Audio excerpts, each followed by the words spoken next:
WDBFradio.com. WDBFradio.com.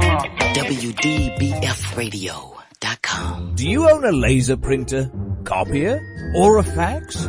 Well then, listen close to this announcement. Laser Technologies has been providing high-quality, frustration-free toner cartridges that are guaranteed not to harm your equipment for over 20 years. Laser Technologies will save you on your supplies with high quality and fast delivery. Savings up to 50%. Laser Technologies supplies toner, imaging drums, developer and cartridges for most of the major brands.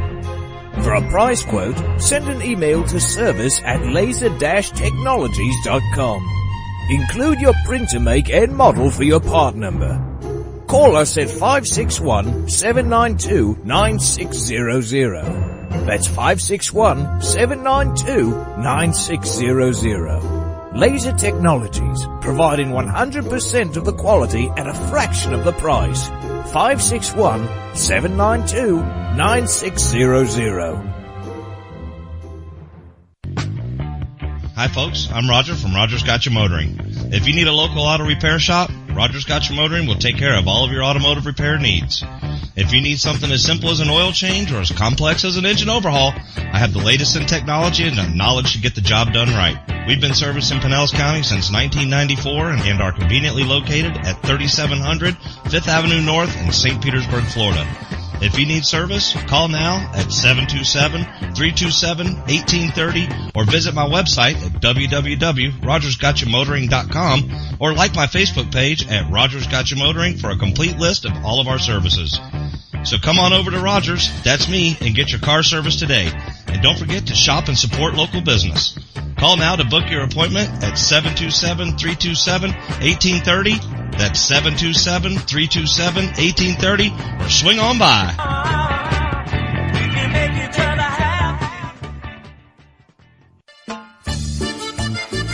Que Pasa Mexican Cantina is where friends and neighbors come to connect, share, and celebrate one another in a festive, casual atmosphere. Offering rich, robust flavors of authentic Mexican cuisine, we use only the freshest, finest ingredients. We chop and dice, season and blend, and then cook everything we serve to perfection. One thing that makes Mexican food even better is one of our delicious Best of the Bay margaritas. Our signature series of margarita flavors range from our sweet and fruity mango and strawberry to our hot and juicy jalapeno margarita. Having a busy meeting or getting together and looking for Mexican food? Try our Fast Fax form. It's an easy, fast way to order your favorite Mexican food. We have special platters and layouts for any occasion. The form is super easy to fill out. Fax, email, or just call it in. Whether it's here in the restaurant, in your home or office, at Que Pasa we celebrate bringing people together. Que Pasa Mexican Cantina, 10478 Roosevelt Boulevard North Street in the Gateway Shopping Center, 727-330-3663 in St. Petersburg. Test 1 2 3. Test 1 2 3. Hey, this is Captain Hook for Statewide Pest Control Services. They've been serving the west coast of Florida since 1987. Statewide does it all. Pest control, termites, lawns, mosquitoes, tent fumigations, etc. This announcement is from their mold division. Since Hurricane Charlie in 2004, all their personnel are certified in mold and moisture control. Their two-step services are guaranteed to get you back in your home quicker and in most cases paid by your insurance company.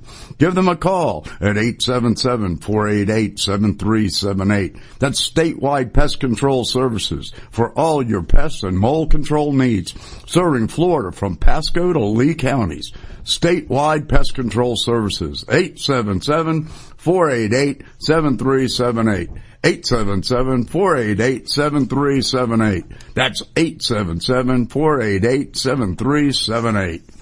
You're listening to WDBFradio.com, a tune-in station. I grab my fishing pole and cast it in the water. I fish until dawn. Oh my, I caught a shark. I'm fishing and blowing on when the sun shines all day. They call me a grouper. Stop fishing and blowing on. Oh yeah. Fishing and It's the Fish Florida Show with your host, Riscala Stevens, bringing the outdoors to you every Sunday morning, 8 to 10 a.m.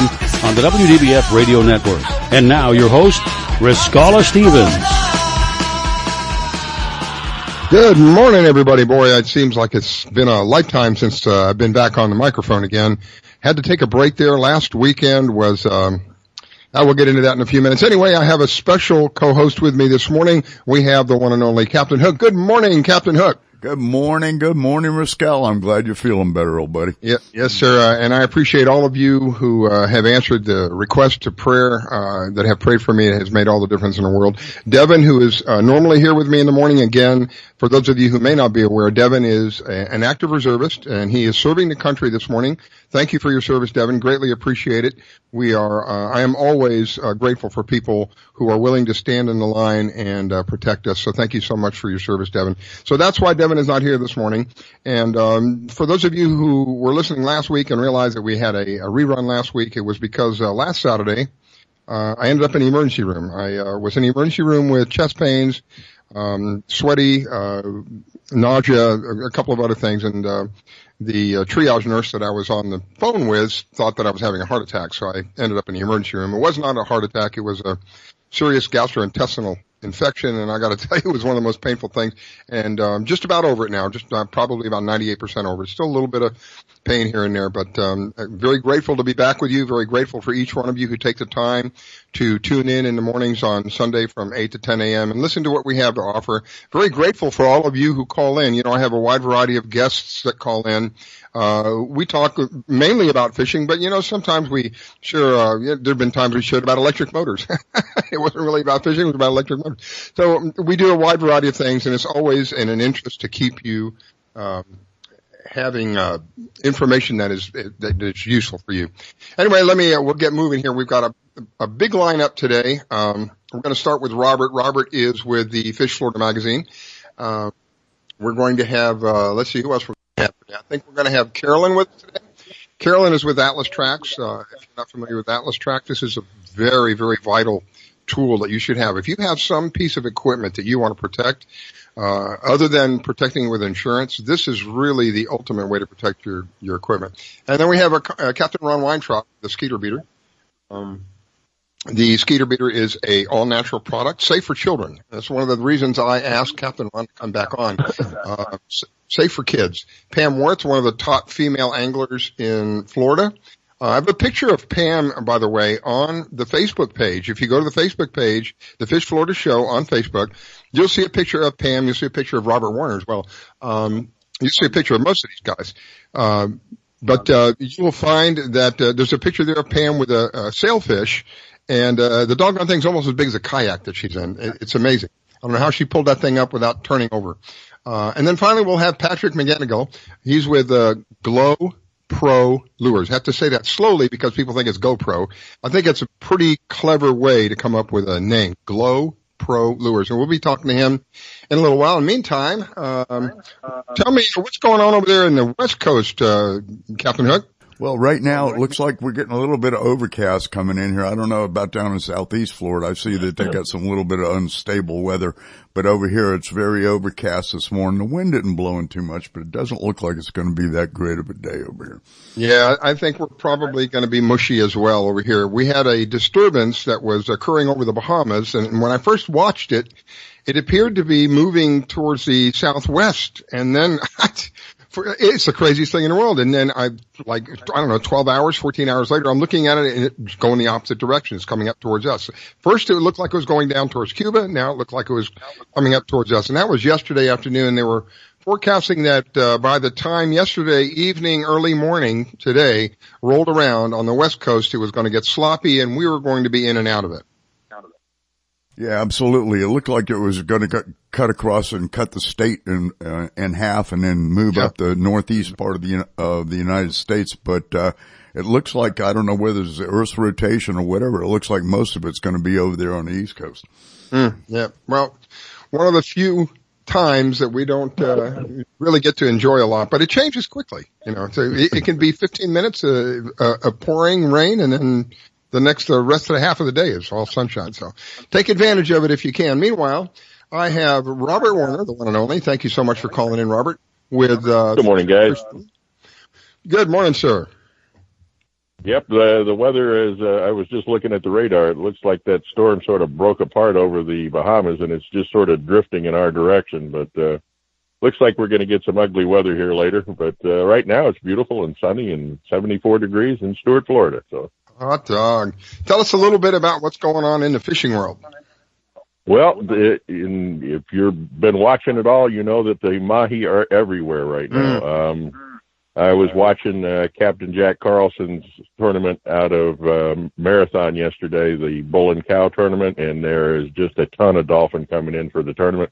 A lot of boats, great turnout down there.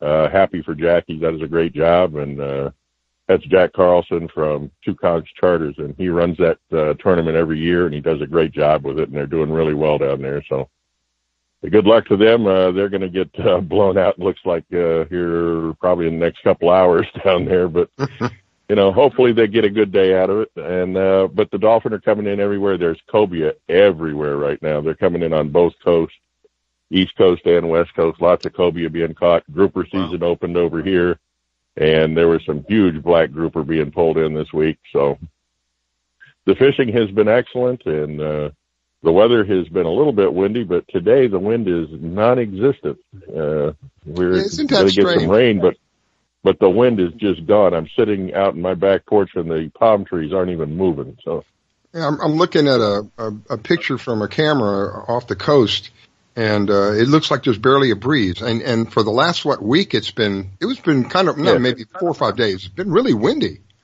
Yeah, it's been blowing out there, and the conditions have been rough, but the fishing has been excellent. So, you know, you gotta put up with some stuff to catch the fish. So, you know, in my memory, it seems like when we get a lot of rough weather and then it calms down, just as it begins to calm down, the fishing picks up again. Is that what you've experienced as well? Absolutely. It's funny. I've caught 2 sailfish in my life. Both of them were on dead calm days, and it's funny because the big fishing for them is in December, when it's normally pretty rough. But both of mine have been caught in June on days when it was just flat. Wow, pretty weird. But you never know. You never know what you're going to run into. But yeah, the conditions out there right now should be perfect. I think they're going to break down a lot throughout the day. But if you're out there right now, I hope you're having a great time and catching some fish, because it looks to be beautiful out there right now. So, can you recommend anybody or advise anybody about fishing from the shore? Fishing from shore, at least along the East Coast, I can help. I don't know much about the West Coast, but we'll get somebody to help us with that next week. But on the East Coast, there's a lot of stuff you can catch from the beach: snook, pompano. I've seen Goliath groupers pulled in from the beach. There's always Spanish mackerel and stuff like that. Any sort of cut bait will normally work. If you're fishing for pompano, take a few minutes and YouTube it. Learn how to dig up sand fleas. Those are the best bet for pompano. Always have been, always will be. And you don't have to take anything, just a shovel and a bucket, and you can go get your own bait. And you're set for the day if you're pompano fishing. You know, it's just, I remember doing that as a kid. My mother used to go insane because I would come in with buckets full of these things and throw them in the bathtub, and she wasn't real happy with that. You brought back a memory to me that I hadn't thought about in, I don't know, maybe 40, 50 years. When I was a kid, I lived in Coral Gables, and we had something that was kind of strange, generally speaking. We had saltwater canals. We had canals that ran all through Coral Gables that were saltwater, and we could find all kinds of fish in there, whatever you could imagine.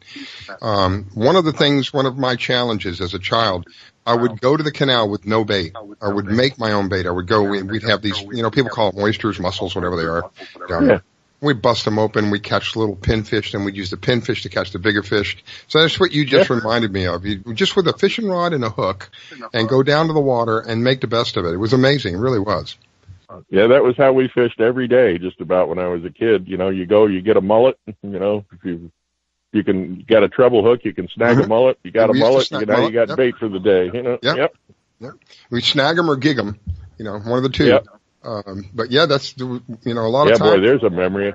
I haven't gigged a mullet. I haven't even thought about gigging a mullet in 40 years. That's funny.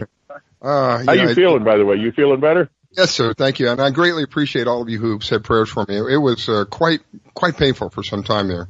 I almost ended up back in the emergency room again. I was there once, and I almost ended up back again because the pain was so severe. But thank you, God, and thank you to all of you who said a prayer for me. I greatly appreciate it. The pain is just about completely gone. I believe I'm almost over it now.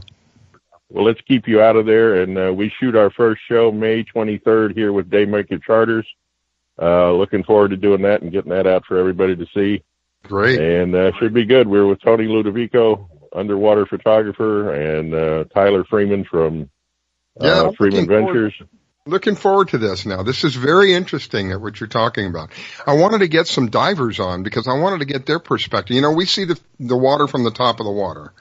They're down there in the water, so they have a completely different perspective of what's going on. I wanted to get their perspective on it. So if you can get any of them to contact me, I'd like to get them on and have them give their experiences under the water. Riscala, I got a little report. I'll get Tony this on week for you next week.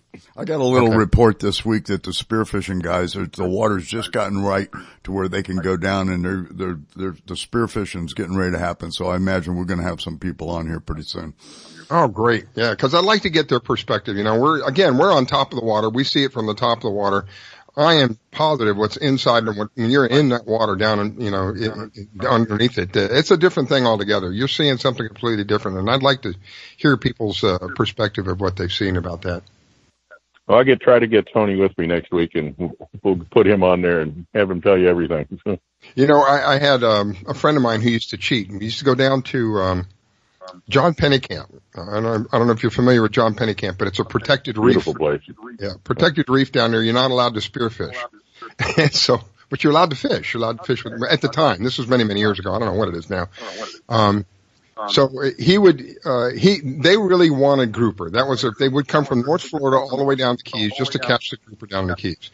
So what they would do is they would take some tanks and they would take a line hooked to a rod down in the water with them and entice these fish to come out and then hook the fish and then pull the fish out so they couldn't run up under the rock again, and then let the guy with the rod pull the line so that when they got inspected, because a lot of this stuff would be inspected when you come back, there were no spear marks in the fish. Nope. So, good way to do it. You know? Cheater. Whatever. It worked. It worked. I'll tell you what, they got some of the biggest groupers I've ever seen. It was amazing. And, what an experience. It just kind of reminded me of all of that. That's what we're talking about right now. So anything coming up on the horizon with regards to any tournaments or anything coming up? Oh, this is the tournament season. They'll be coming up, my God, some of them 2 or 3 times a week now, both East Coast and West Coast. The big Kingfish tournament was last week over on the West Coast. There are dolphin tournaments from now through the end of July all over the East Coast. Just pull up under FWC or under Florida tournaments. If you're on Google, just put Florida fishing tournaments. They'll all show up. There's going to be a bunch. I mean, from now, like I said, till the end of July, they're almost 1 a week, 2 a week. So, yes, they'll be everywhere. So, my producer's telling me I've got a bit of an audio problem. Captain Hook, do you still want to reconnect? Yeah, we'll at the break, what we'll do is I'll hang up and I'll call you back. It's a Skype issue, and it seems to be just, it's one of those deals, you know. Okay. All right. No deal. Well, we're coming up on a break shortly anyway. And I lost my train of thought. I know what I was going to ask you. Have you any feedback about popular baits you had mentioned cobia, and you had mentioned mahi-mahi and grouper and the Goliath groupers for that matter. Any advice regarding the baits to use for if I'm going to go fishing just for cobia or just for mahi-mahi, I know we're going to have to do some trolling out there. What would you do? Actually, for cobia, I think we went over this once before. They make barracuda tubes, which look like a giant rubber worm. Yep. For bass. Those work great for cobia. All you got to do is, if you can see them, which you should be able to this time of year, you're going to find them up close to the beach. So if you're out on a boat, you can sight fish for them. And if you can just get one of those tubes a couple of feet in front of them, they're going to hit it most of the time. I don't know. I guess they look like eels to them, and they must like them because they just go right after them. As far as any other baits go, cut baits will work. We normally try to get some live ballyhoo when we go out. And, you know, if you got to, cut them into pieces. But live ballyhoo work for just about anything. And if you're looking for cobia, like I said, those barracuda tubes or cut baits in front of them. If you're looking for mahi, you're going to be trolling. There are many effective lures now for mahi, some of which are quite small. I was surprised, but there's a lot of. Take a look at some of the black barts, and what's the other company? Bost makes some. There's several companies out there that make some great mahi lures now. All right. Well, I've got a break that I've got to take. Before I go, I wanted to give you an opportunity one more time. Robert, you are with the Florida Fisherman Magazine, and how do people reach Florida Fisherman Magazine? You can find us at www.flfishmag.com. God bless you, sir. Thank you for the prayers. Greatly appreciated. We're up against the break, ladies and gentlemen. Please don't go away. We will be right back. You're listening to the Fish Florida Show with your host, Riskella. Don't go away. We'll be right back. Do you need toner for your Epson, Hewlett-Packard, Canon, Brother, Apple, or Sharp printers? Look no further than Laser Technologies. In business for over 20 years, they offer the lowest prices on toner on the web. They can also repair your laser printers and toners fast and easy. Call their expert staff today at 561-792-9600 or email us at service@laser-technologies.com for all your toner needs. All toner is shipped nationwide. Why wait? Get the lowest prices on toner. Call or email us today. When selling your luxury home, you need someone who understands your expectations, someone familiar with the industry, who can sell your home faster and get you the best price, someone who can provide you with a full-service brokerage firm. That someone is Devin Canhigh with Exit Realty. Devin is a veteran who has grown up in South Florida and spent his life in Palm Beach County. With Devin's marketing strategy and his network of contacts, you will be pleased at how quickly, smoothly, and easily your home can be sold. Not sure what your home should sell for? With Devin on your side, you will receive a free evaluation. Call Devin today at 561-281-9138. He's ready to serve your needs and expectations. That's 561-281-9138. Devin Canhigh with Exit Realty, 561-281-9138. I'm Bobby Likas, host of Bobby Likas Car Clinic. Grab your calendar and let's make a date. Saturday mornings from 10 till noon Eastern Time. On Car Clinic, we'll drive into the automotive lifestyle. I'll share information that'll help you make better buying and service decisions. So let's make it a date, Saturday mornings from 10 till noon Eastern Time. WDBFradio.com, WDBF.FM, and Bobby Likas Car Clinic. Like us, you'll love us. Oh, I grab my fishing pole and cast it in the water. I fish until dawn. Oh my, I caught a shark. I'm fishing and blowing on. When the sun shines all day.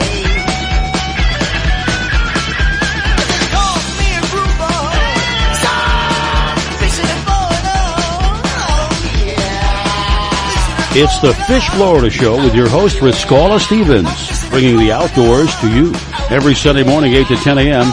on the WDBF Radio Network. And now, your host, Riskella Stevens. Okay, ladies and gentlemen, we are back. I hope the connection is a little bit better now. We can, does that sound better for you there, Captain Hook? Oh, it's 100% better. Great.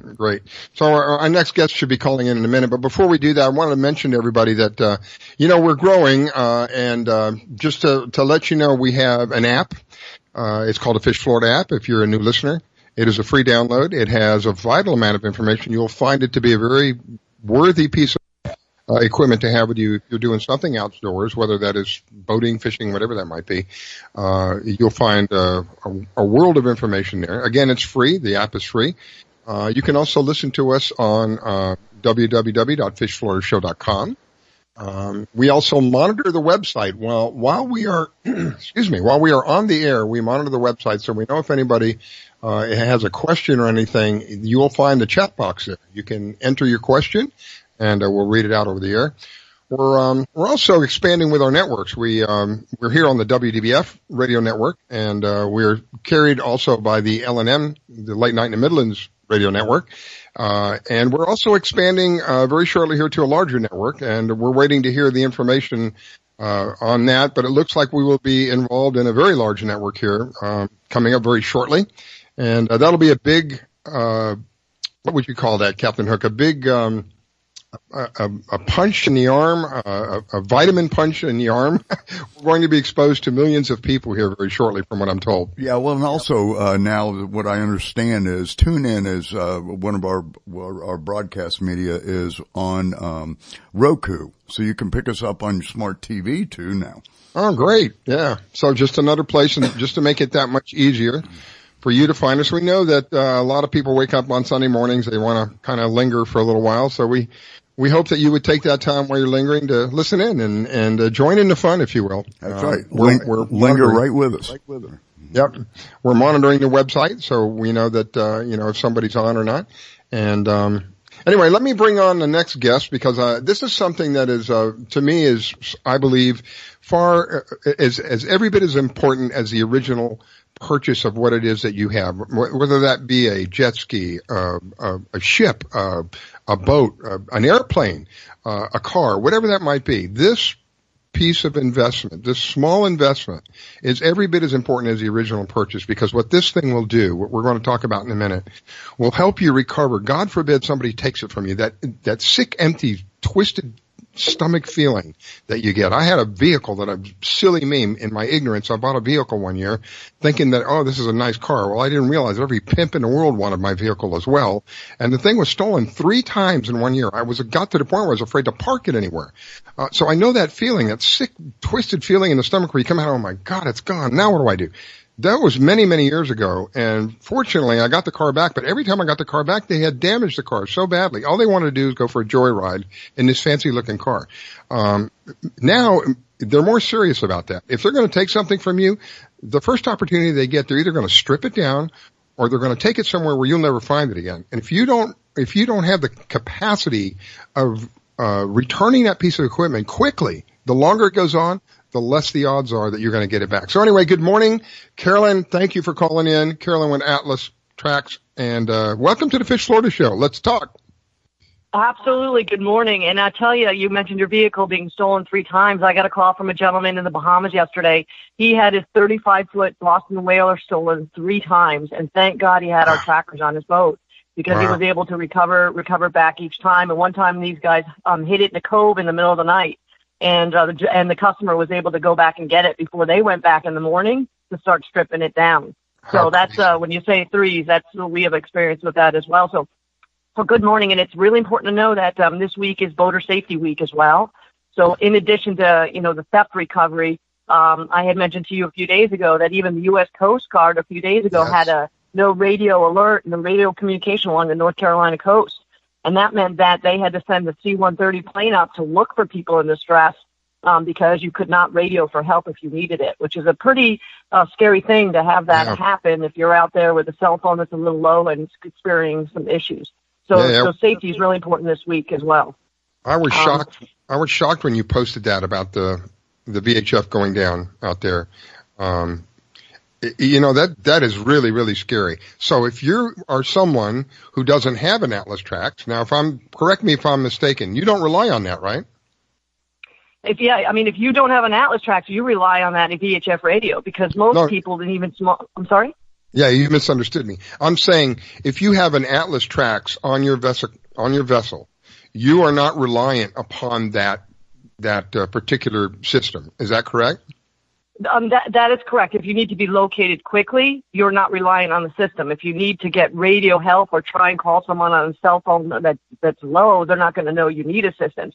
But let's say you're in a case like that, you're overdue. Well, at least a family member can log on and see where you are. Are you headed back to the coast? Are you idling and just floating offshore? And then use latitudes and longitudes to send help. That was the critical thing, and we did a complimentary free float plan. Just if anyone had a tracker, we put that out right away. If they need help, let us know. And we even reached out to the Coast Guard. But that's why it's really important to make sure you have full charge batteries. A lot of times people go out with real, hey, we'll be back in 3 hours. We don't need to charge the phone. It's not necessarily the case, especially in a situation like this. But as far as, the theft and the alarm systems, it's always important to have those features on the boat for GPS tracking and audible alarms, just to be able to try and get your stuff back if it is a theft situation right away. You bring up a point that I really kind of failed to point out. This investment, as small as it is priceless. To me, honestly, it's priceless. But beyond that, how much would you pay for peace of mind? Because this is what we're talking about, really. I mean, when it's all said and done, the bottom line, like businessmen want the bottom line. Get all the sugar and the coating, get all that thrown away. What's the bottom line? The bottom line here is peace of mind. How much is that worth to you? Peace of mind. Well, yeah, I'll tell you, another interesting use for the tracker. We have a gentleman transporting his boat yesterday from Florida up to Massachusetts. And the first thing he emailed me this morning is, how far is my boat? Where is it located? How far is it from Dartmouth, Mass? So he's using it to track someone that's hauling his vessel. We even had a father-son fishing tournament yesterday, and the gentleman was out with his boy, and he kept texting me, Carolyn, can you post my map location so we can make my son feel really important that we're out fishing his tournament, and this is where we're located right now, and post a picture of the fish we just caught. So people are using it for other things other than theft, because theft is such a bummer that we have to hear about every day, but there's so many uses to have the tracker on board that people are using for their own social media, peace of mind, getting families together, things like that are, they're coming up with this stuff themselves. And correct me again if I'm mistaken, but this isn't just for boats, right? No, absolutely. We're getting into anything from a small trailer in your yard. If someone has a couple jet skis on a trailer, they're waiting to take it for a trip tomorrow, they can get our Atlas alarm and basically wrap a cable through all of their equipment. And if somebody tries to take it out of the driveway, it at least will set off an audible alarm. So a small assets like that, some people are using them for trailers that are already in secured yards, like RV yards, storage yards, because sometimes those people don't really pay attention. Someone comes in, hooks up to a trailer, and they steal it right out of a secured videotaped yard. So no, it could be anything, marine vessels, aviation, small trailers, construction equipment. Somebody's lawn equipment they work so hard to get is in a trailer in their yard, and someone will pull up and just take it. So it's really GPS tracking, and the audible alarm systems can be used on anything. It's unlimited the use on that. Even horse trailers. We have people that are doing horse trailers to make sure that the horses are moving up the coast like they're supposed to and not staying in a long period of time. For something like the Kentucky Derby, people moving their equipment around. Wow. Amazing. It seems like the applications are almost endless, what you can do with this thing. But, again, with everything that you've mentioned, I still go back to its peace of mind, really. When it's all said and done, how much is that worth to you? What can you put a dollar amount on having peace of mind? The examples that Carolyn has given, whether you own a piece of equipment that's being towed somewhere and you just want to know, hey, I want the peace of mind. I want to know if this guy's at his destination. I want to know how close he is. Or if you have something that you're out fishing in a tournament, and she mentioned about the dad wanting to have information back for his son to make him feel important. What is that worth to you? To me, it's priceless. I can't put a price on that. When you think about it, it's about $1 a day. And what do you go spend $1 on at the store? You go buy soda, it's $3. I mean, it's just such a good peace of mind to have. And I encourage anybody to, reach out to us if there's a different application they want to see if we can do something for. For example, we have a gentleman that uses 2 trackers. He puts them into his home and he plugs them in. And if he loses power in the Bahamas, it'll send him emails if he has no power. And that's important because he knows he has no video surveillance and his bait's starting to zip off. But that's important to him. So we made him some trackers he plugs into his closet. So, if someone has an application out there, they want to reach out to us, just call us, 954-465-3743. We're happy to develop something. And we even, Riscala, we even do about 700 snow groomers in the wintertime for those guys that go out and keep those trails nice and groomed in the middle of the night. And, those same trackers are in tons of snow and 26 degrees below weather. So it's the same device, waterproof. So, reach out to us, let us know. And, of course, you can see us on the Fish Florida mobile app, our websites, our phone numbers. We're 24/7. And resellers and insurance brokers, reach out to us. We can help your customers. So can you tell me anything about fishing today? I can tell you it was a little rough yesterday. It was 4-6. I can tell you that there was a big tournament in the Bahamas that was extremely busy even for these big sport fishers. It was kind of gnarly, but the fishing report today, as I look out the window, it looks like the wind and the palm trees have laid down, so I think it might be a good day to get offshore. Oh, yeah. You're the second one who talked about yesterday being rough. Excuse me. I'm just getting over being a little not with it, and so I have to clear my throat a little bit. No, that's fine. With regard to, well, let me ask you this. Where are you at right now? Because I'm not sure where you're at. You on the East Coast? I'm in Deerfield Beach. Okay, Yep, I'm so on the you're East Coast. Okay. Yeah. Anything that you know about going on in the backwaters? Oh, backcountry fishing. Well, I'll tell you what. I know a lot of on the West Coast. Some ladies have been out and they've been doing some snook fishing and a little bit of redfish fishing out there, practicing and trying to get some seminars going and get out and learning how to run boats. So I know they're actively doing that out on the West Coast. As far as down to Key West, I'm not really sure who's out there fishing those wonderful backcountry areas. But I know it's a beautiful sunny day, and I can tell you there's probably be a lot of boaters out there. And make sure you take charged cell phones. Charge cell phones, lots of water, and file a float plan with or without a tracker. File a float plan with your family. And it is Atlas Trax, TRAX, correct? Right. AtlasTrax.com is where you can find us on the website. Facebook also is Atlas Trax, very easy to find and navigate. Reach out to any of us. We're 24/7 on the phones, which makes us kind of a concierge program. And we want to be able to help people with trackers and people thinking about trackers. And even smaller boats are getting discounts on their marine insurance. So that's something to call. So in most cases, it covers the majority of the yearly fee for the messaging. Phenomenal. I really like the product. I only because I've had several experiences with a similar product many, many years ago before we had, before it was really well known, before GPS was really well known. This is many, many years ago. Down in Miami, I grew up in Miami. Of course, one of the major things down there was cars being stolen. Well, a friend of mine knew somebody who had a very, very upscale car. I think it was a Jaguar. I'm not positive. But this car was stolen. Literally, the man had parked the car. He went to work, parked the car, went into the office, came out just a few minutes later to get his briefcase. He had forgotten his briefcase in the car, found the whole car was gone. Within 4 or 5 hours, the police found the car. It had already been put into a container. They had this thing called LoJack, I think is what it was called back then. Right. This LoJack was able not only to find this man's Jaguar, I'm pretty sure it was a Jaguar, a very high-end Jaguar, not only able to find his Jaguar, but they found like 4 other cars in this container getting ready to be shipped out.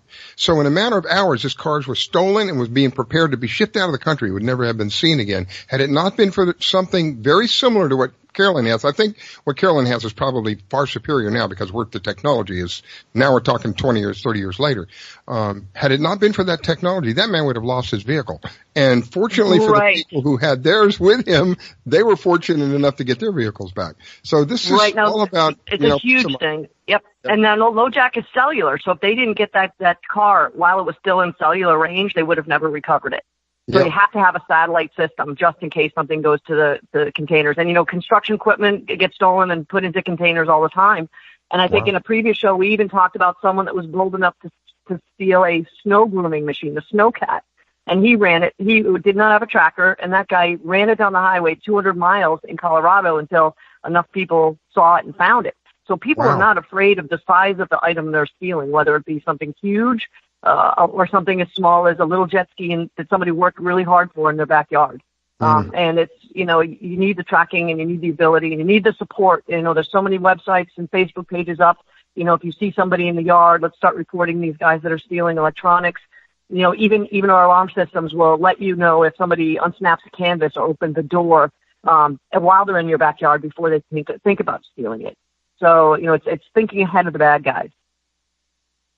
That's what it's all about, my friend. All about keeping them at bay because the way things go, again, this week, like I said, this last week I haven't done a whole lot because I wasn't feeling well. But even this last week I heard yet of another boat stolen out of somebody's yard.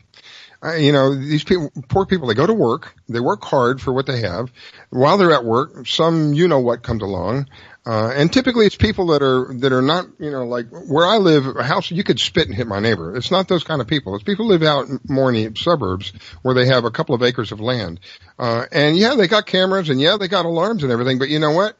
when it's all said and done, they got an alarm that went off and they got a picture of who did it. They haven't got their stuff back. They haven't got anywhere they're just hoping and praying that they get their stuff back. So just a bit of information for those people who are out there thinking about this, maybe on the fence. Don't think about it. This is, this really shouldn't be an emotional thing for you. It's something that is going to be far greater than that. It's a piece of mind. When you even think about the hardware cost is, about $450 and $1 a day. So it's so inexpensive, compared to the alternative of having people go out and chase your assets and try and get them back. Exactly. And hopefully you have insurance on some of these items, but a lot of times people don't. And there's a total loss. So it gets very financially frustrating and emotionally frustrating. Why do I want my car back that's been stolen 3 times?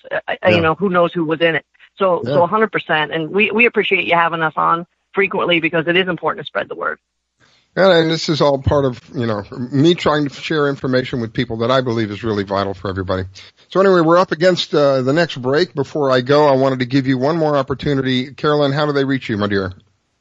They can call me at 954-465-3743 or look at us at Atlas Tracks, ATLASTRX.com, or Facebook Atlas Tracks. We always monitor all of those as well. So I appreciate it, Riscala. Feel better, my friend. Thank you so much. Greatly appreciate your prayers. We'll be right back, ladies and gentlemen. Don't go away. That was Carolyn with AtlasTracks.com. You're listening to the Fish Florida Show with your host, Riscala. Don't go away. We'll be right back. Download the Fish Florida mobile app to plan your boating, fishing, or hunting trip. You can find your tide reports, buoy reports, get a fishing license, and even find someone to go fishing with. Plus great products and services from all our media partners. And oh yeah, you can get the Fish Florida Show on the app. Sundays at 8 a.m. Eastern here on the WDBF radio networks. So download the Fish Florida mobile app to plan your boating, fishing, or hunting trip and tune in. Battles aren't won solely on the field. That's a common misconception. Battles are won within, over enemies of fear, enemies of doubt. In that place where promises are kept. Promises to oneself. This is a physical training event. Promises to one's community. Helping people move debris out of their house. Promises to one's country. In the heart of every Marine, you'll find a promise. A promise forever kept. A promise of battles won. Today, my new dad and I shot off a rocket in the park. Today, my new son and I failed to shoot off a rocket. He knew exactly what to do. I had no clue what I was doing. We set up the rocket. Hit ignition. And then nothing. Sometimes I laugh when I'm frustrated. Then out of nowhere, the rocket launched into the air. The rocket did get into the air. I've never seen anything fly so high. And then crashed into a kite.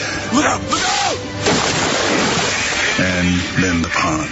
I'll never forget that day. I'll never forget that day, even if I tried.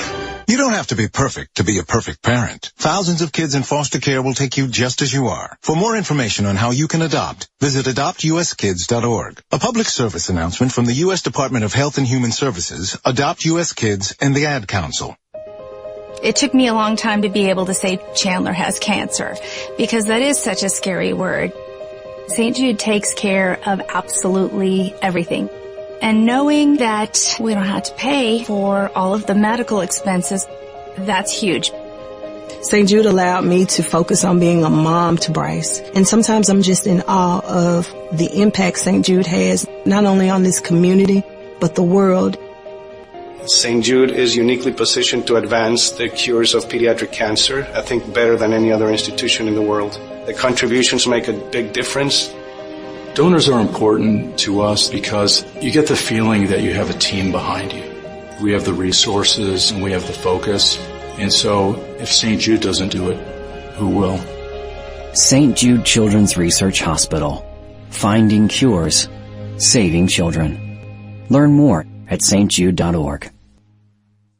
My vehicle was sent 6 feet in the air in a ball of fire. I thought I was going to die. It ripped my arm off. It broke my right femur. I took such a hard blow to the head that my retina was torn apart.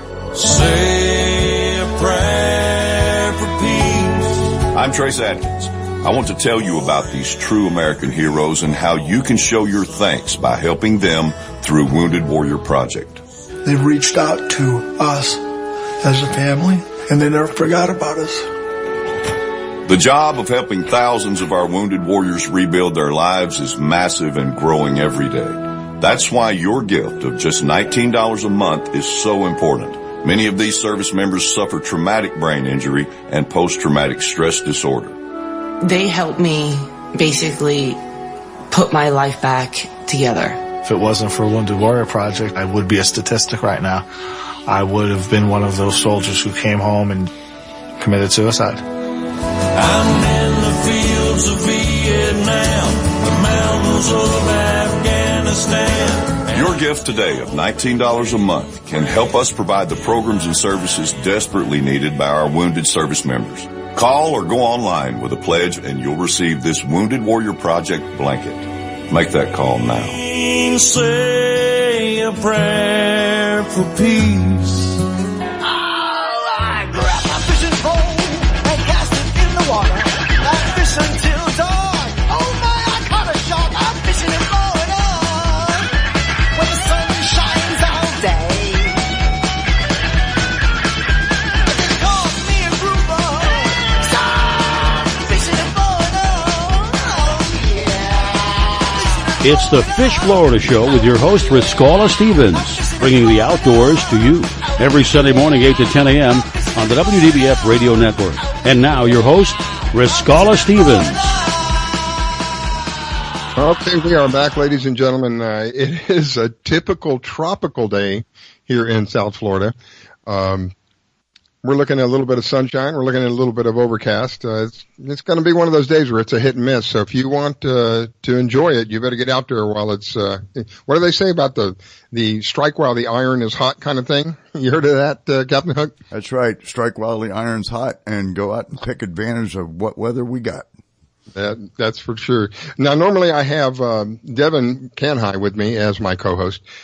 This morning, Devin, for those of you who may not be aware, he is an active reservist. He's out doing his thing this morning, and that is in service to the country. And I am grateful for you, Devin, and those of you who do what Devin does and stand in the fray for us and protect us. Thank you for your service, sir.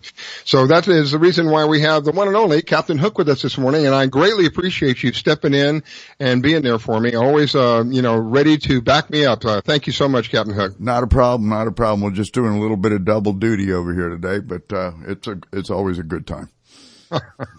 That is great. And our next guest, Captain Ron Weintraub with the Skeeter Beater, wanted to have him on because one of the things that I'm very aware of, having been through a wide variety of things.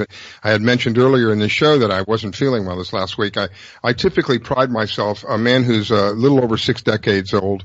I'm on no medication whatsoever. Most of my friends are on a grocery list full of medications. I'm on nothing whatsoever. I pretty much pride myself on being that way and being kind of the exception. Anytime there's something, I go to a doctor, I think, well, are you on blood pressure? Are you on diabetes? Are you on whatever it is? And I'm on no. And they just kind of look at me almost like, what's wrong with you? So anyway, one of the things that I stress upon is the ability to keep toxins away from your body, because I've experienced what toxins are, and it's not a sweet thing. And sometimes, when you get toxins built up in your body, it takes a long time. It may not be the first time you use a product. It may be the first time you use a product. And one of the things I love about this product is, and he'll correct me if I'm wrong, but I'm fairly certain I'm correct, and that's the reason I have him on, is that this product is safe for children. What you put on your children, your skin is the greatest organ. It's the largest organ that you got. Whatever you put on your skin, whether that's water, whether that's a lotion of some sort, whether it's something to keep the bugs away from you, if that has some kind of toxin in it, guess what? The largest organ in your body is absorbing that. So he'll correct me if I'm wrong. Good morning, Captain Ron. Thank you so much for calling in. Hey, good morning. How's everybody doing this morning? We're doing good, sir. Well, good. just want to thank you for having me on this show. And the Skeeter Beater is, I just can't say enough about it. I mean, I have a 1-year-old grandson, and we use it on him. It's DEET free, and whatever the news says about DEET, it is not a good thing. It's very dangerous, especially for children. And we have a DEET-free product. It's good. You know, you can use it for all applications. We just found out that, I don't know if y'all have heard about this or not, but Hawaii has actually pulled the sunscreens off the shelves because it's eating up the coral reef. Yeah. So they contacted us, and we now have a new product called Sun Beater. And the Sun Beater does not have the ingredient that's messing up the coral reef, so we're now shipping like crazy to Hawaii.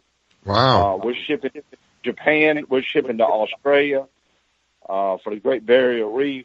We're just, we've got Sun Beater. We've got a pet product that's, if you got hot spots for your dogs.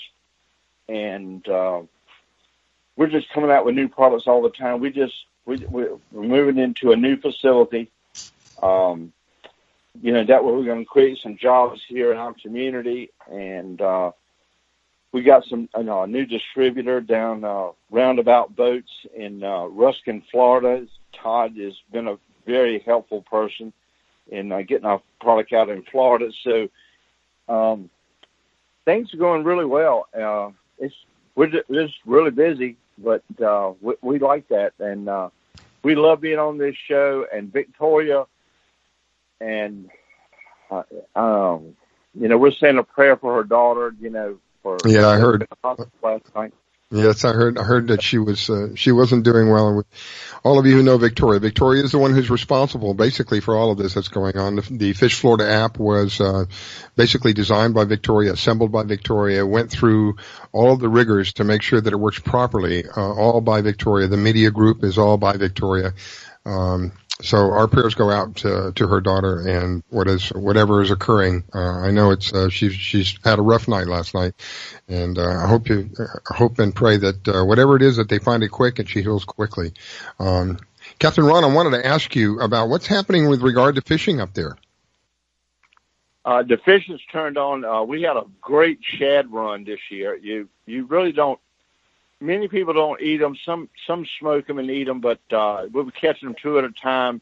They're like an inshore tarpon. You get them on 2 at a time. They flip off out of the water. We started seeing some puppy drum, slot-sized puppy drum up here. The yellowfin bite's been really good already early. And I tell you, the fishing has already started out to be really good here in the Outer Banks of North Carolina.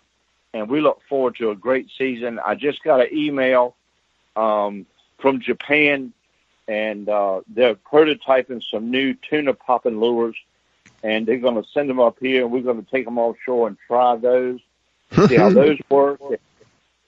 And then I will be sending some down to you in Florida and try them out, see how they work down there for those blackfin tuna. Wow. And well, we certainly thank you.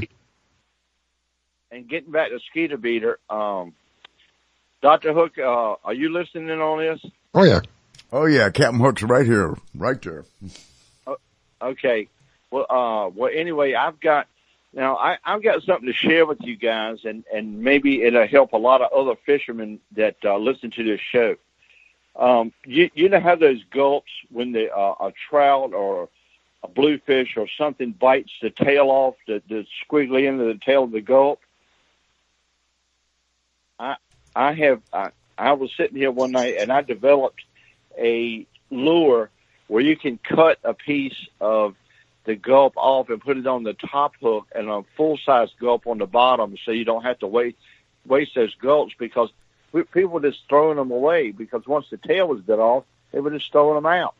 And we were out there, and I told my wife, I said, I'm tired of throwing all this stuff away. And so I made a lure to do that. And I'll be sending that down to you too.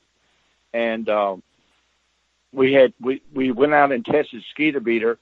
We tested on the no-see-ums. So we got a feedback from a surfer down in Costa Rica, was surfing a tournament, and he said that Skeeter Beater, he said, is unbelievable. He said that all of the surfers were wearing it. He said when they went to the restaurant, all the surfers in there all smelled like Skeeter Beater. He said, but I'll tell you one thing, the no-see-ums and the mosquitoes definitely didn't bother us. So we're getting feedback from fishermen, surfers, boat captains, outdoorsmen, hunters. Everybody's all saying the same thing. This really works, and it's a really great product. And thanks to Victoria and this Fish Florida mobile app, we have reached so many people up in Canada, overseas, Japan, Australia, and it's a lot of it has to do with Victoria. Wow. We really appreciate her. We appreciate this show and allowing me to tell about our product, and we want to make sure that people are safe, and we're trying to let people know that we have a safe product. It's DEET free, it's safe for children, and that's the most important thing. Especially our children. That's very important. And Captain Ron, we're going to. Captain Ron, this is Captain Hook, and I live over here, and we're in Clearwater, and we're on the northern end, the very northern end in the mangroves over here of Feather Sound and the St. Petersburg Peninsula, and there's mangroves everywhere. About 5 o'clock in the afternoon, the no-see-ums come out, and I'm telling you what, 2 of them could get together and just chew you to death. I think if you looked at them underneath a microscope, it would be like Pac-Man with wings. I hate those.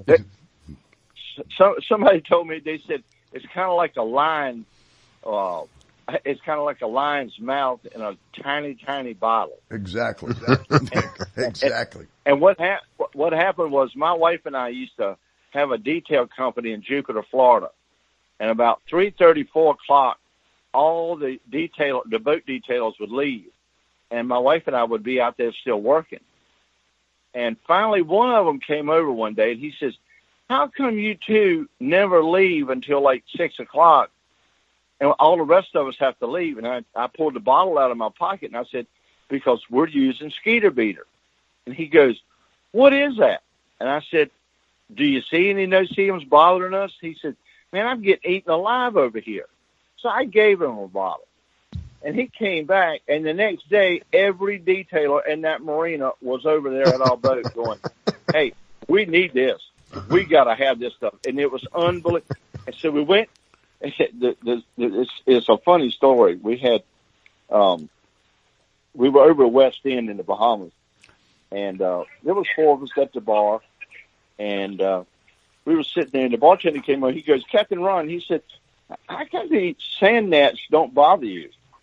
And I said, because we're using Skeeter Beater. He said, I'll tell you what, you can eat and drink free the rest of the week for the tournament if you give me enough to get these people off their boats and come in my restaurant. I said, okay. So I went down to the boat. I got a bunch of bottles. And he gave all the people. And 30 minutes later, the whole bar was full. I mean, the restaurant was full of people. And people were trying to buy me drinks. They were trying to do this. Whatever. I said, it's not a problem. I said, I just did this. We did this as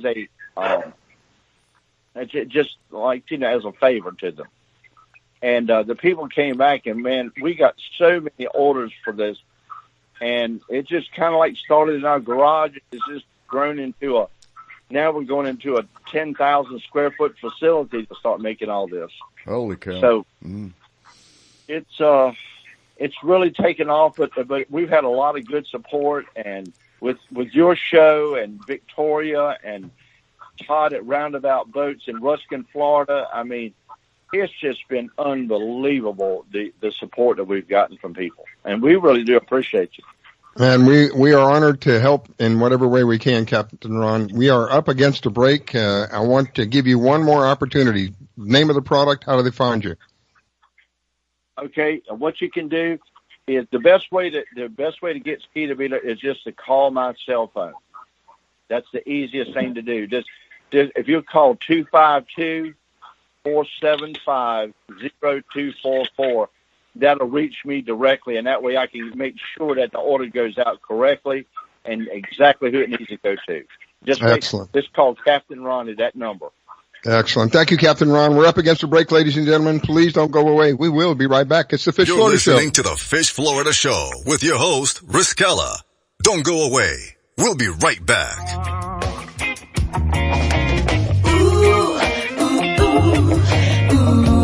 WDBFradio.com. WDBFradio.com. WDBFradio.com. Do you own a laser printer, copier, or a fax? Well then, listen close to this announcement. Laser Technologies has been providing high-quality, frustration-free toner cartridges that are guaranteed not to harm your equipment for over 20 years. Laser Technologies will save you on your supplies with high-quality and fast delivery. Savings up to 50%.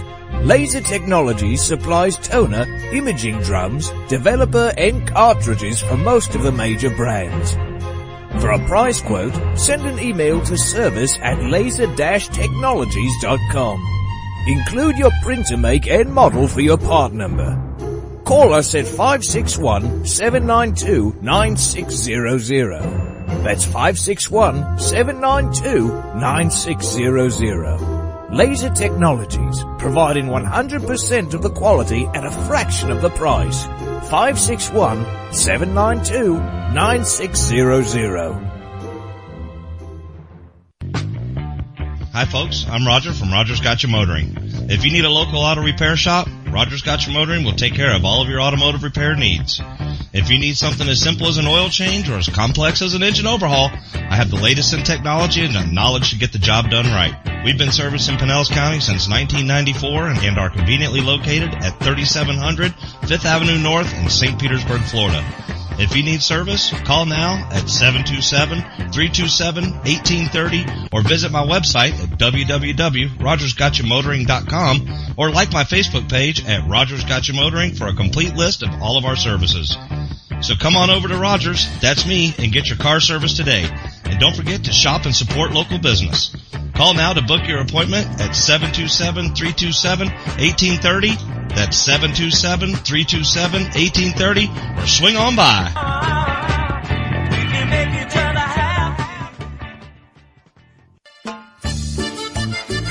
Que Pasa Mexican Cantina is where friends and neighbors come to connect, share, and celebrate one another in a festive, casual atmosphere. Offering rich, robust flavors of authentic Mexican cuisine, we use only the freshest, finest ingredients. We chop and dice, season and blend, and then cook everything we serve to perfection. One thing that makes Mexican food even better is one of our delicious Best of the Bay margaritas. Our signature series of margarita flavors range from our sweet and fruity mango and strawberry to our hot and juicy jalapeno margarita. Having a busy meeting or getting together and looking for Mexican food? Try our Fast Fax form. It's an easy, fast way to order your favorite Mexican food. We have special platters and layouts for any occasion. The form is super easy to fill out, fax, email, or just call it in. Whether it's here in the restaurant, in your home or office, at Que Pasa we celebrate bringing people together. Que Pasa Mexican Cantina, 10478 Roosevelt Boulevard North Street in the Gateway Shopping Center, 727-330-3663 in St. Petersburg. Test 1 2 3. Test 1 2 3. Hey, this is Captain Hook for Statewide Pest Control Services. They've been serving the west coast of Florida since 1987. Statewide does it all. Pest control, termites, lawns, mosquitoes, tent fumigations, etc. This announcement is from their mold division. Since Hurricane Charlie in 2004, all their personnel are certified in mold and moisture control. Their two-step services are guaranteed to get you back in your home quicker and in most cases paid by your insurance company. Give them a call at 877-488-7378. That's Statewide Pest Control Services for all your pests and mold control needs, serving Florida from Pasco to Lee counties. Statewide Pest Control Services, 877-488-7378. 877-488-7378. That's 877-488-7378. You're listening to WDBFradio.com, a tune-in station. I grab my fishing pole and cast it in the water. I fish until dawn. Oh my, I caught a shark. I'm fishing and blowing on when the sun shines all day. They call me a grouper. So fishing and blowing on. Oh yeah. It's the Fish Florida Show with your host, Riscala Stevens, bringing the outdoors to you every Sunday morning, 8 to 10 a.m.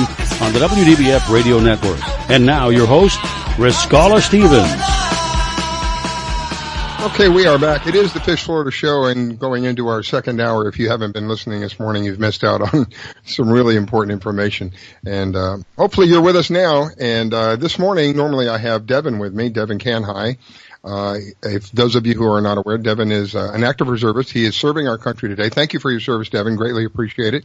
And greatly appreciate people like you who are first responders, military, whoever they may be, that stand in the fray for us. A great deal of appreciation for all of you. So, in his place, I am honored to have the one and only Captain Hook. Good morning, Captain Hook. Good morning, good morning. I was just looking outside and I see it becoming overcast over here in Clearwater, and it looks like it might be a little bit dreary day here on the West Coast. And it's clearing up over here. Ha ha. Good. It's good. It's always good somewhere in Florida. Yeah. There you go. That's almost like that saying, it's always 5 o'clock somewhere, right? That's right. Good deal. So then our next guest, Pam Worth. Pam, for those of you who are not familiar with Pam or her name, she's one of the top kayak anglers here in Florida. She sent me a picture the other day, and I posted that picture up on our Facebook page. So while I'm thinking about Facebook, let me mention to you that if you would be so kind to go to Facebook, find our page. It's the Fish Florida Show on Facebook, and give us a like. That helps us remain relative in searches. So when people search for us, it's easier for them to find us. And we always like to know how many people out there are listening as well. So it's the Fish Florida Show on Facebook. Just go there and give us a like. If you want to listen to the show other than maybe on a smartphone, maybe you're listening on a computer and you want to know how to, or you're on a smartphone and you want to know how to do it on a computer, you can always go to our website, which is fishfloridashow.com, or you can use our application if you're on a smartphone, which is the Fish Florida app.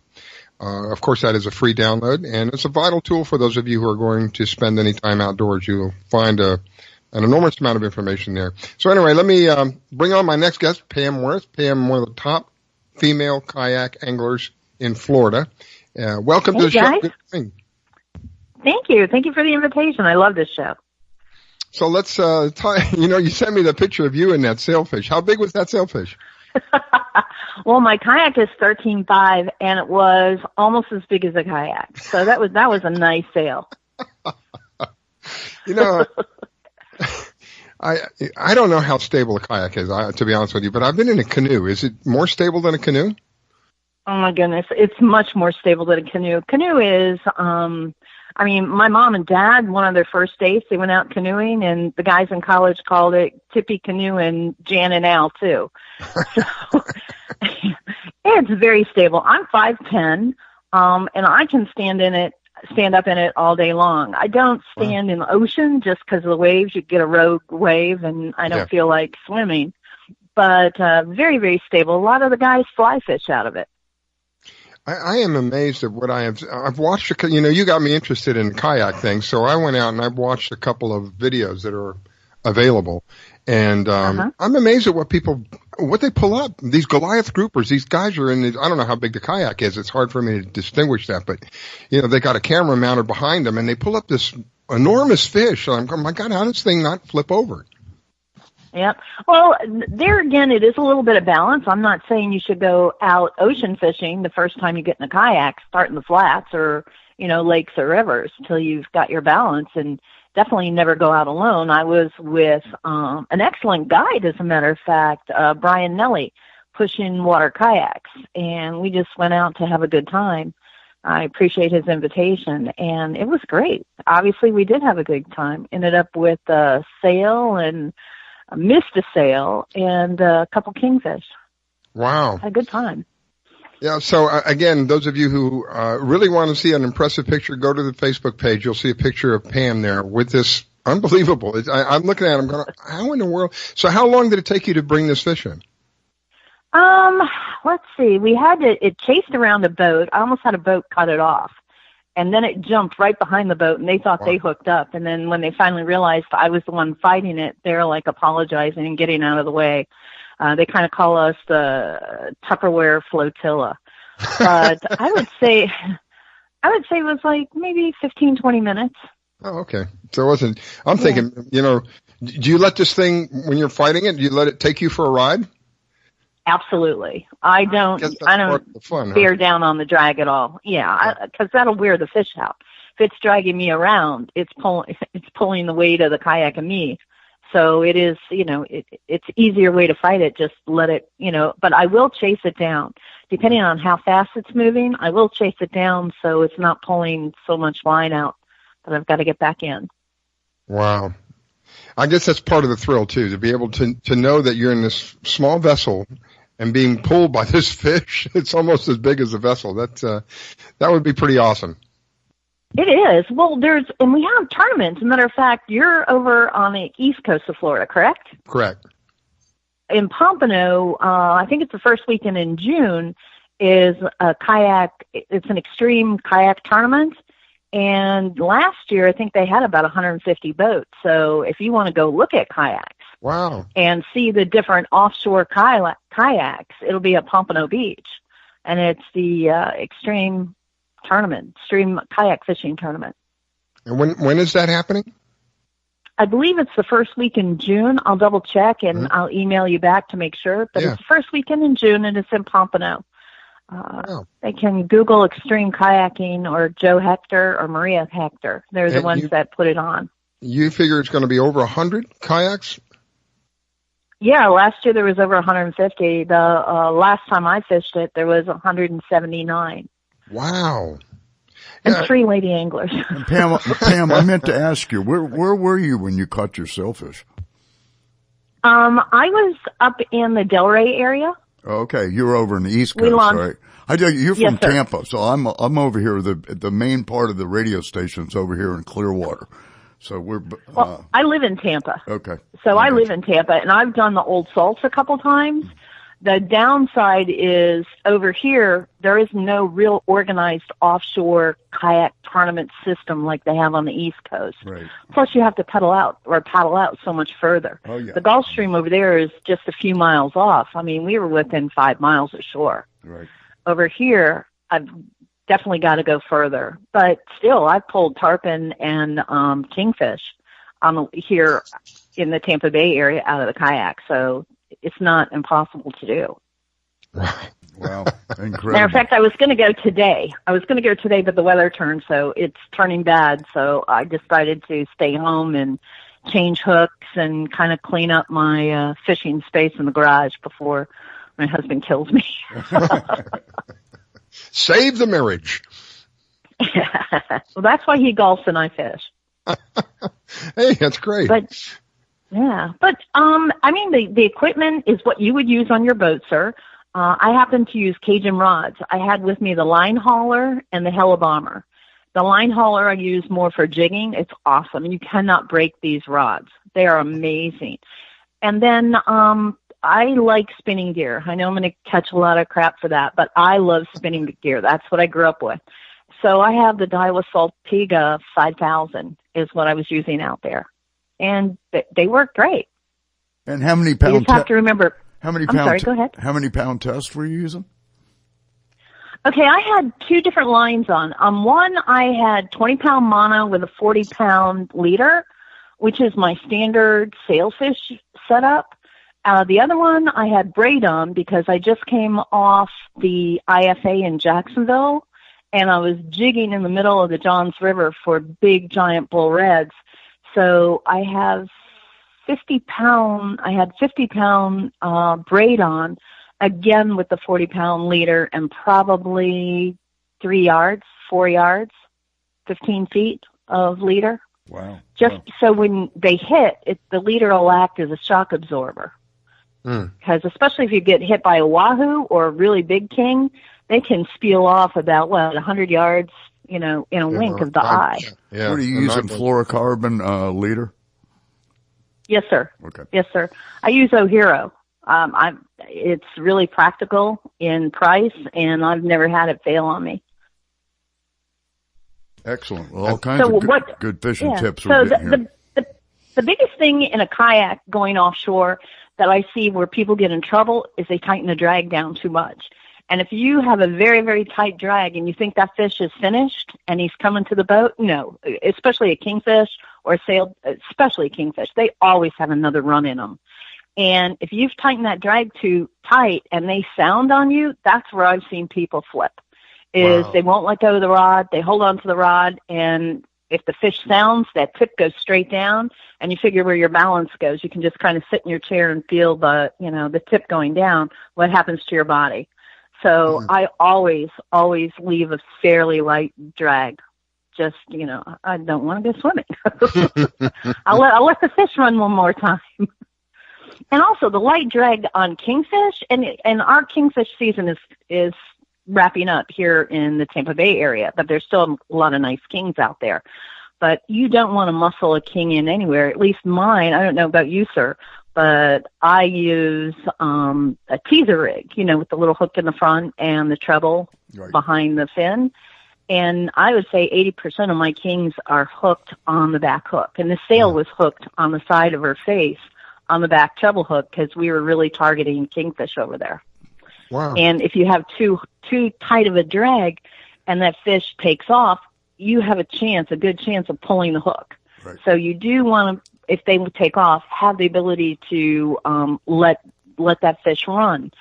And I mentioned the 2 rods because my rod also, that's important. It's got to have enough backbone that you can bring that fish in, but you want a tip that gives a lot. Right. So when that fish takes off, that tip is going to give a little bit and then come back for you. Right. If you have something like I call a broomstick type rod, it has no give. When that fish takes off, again, you have a chance of pulling that hook because there's no give to it.